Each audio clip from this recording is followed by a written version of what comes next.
Sziasztok, üdv itt a csatornán! Arra gondoltam, először készíthetnénk valami könnyűt és finomat. Tehát legyen az első videó a töltött édesburgonya. Fogadjátok szeretettel! Az alaposan megtisztított édesburgonyákat ketté vágtam, egy villával alaposan megszurkáltam, sóztam, borsoztam, a végén pedig egy kis olívaolajjal meglocsoltam.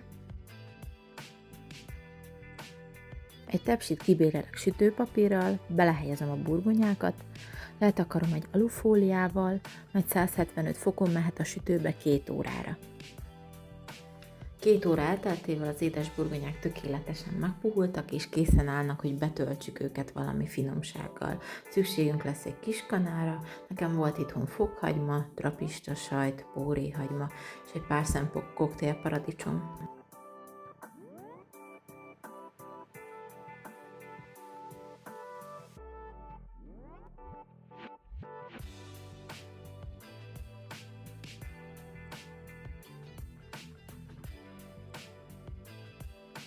Ezek után az édesburgonyák közepét egy kis kanál segítségével egy kissé megtörtem, ebbe fog majd kerülni a finom töltelékünk.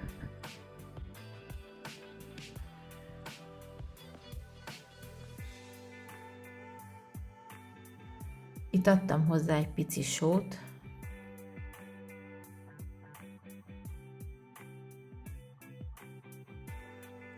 jöhet a fokhagyma, szépen beledugdossuk ebbe a pürébe, majd ha ezzel kész vagyunk, akkor jöhet a sajt,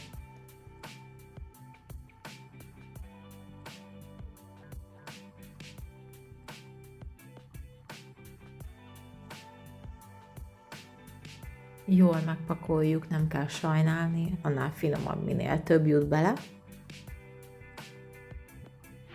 Majd egy kis póréhagyma.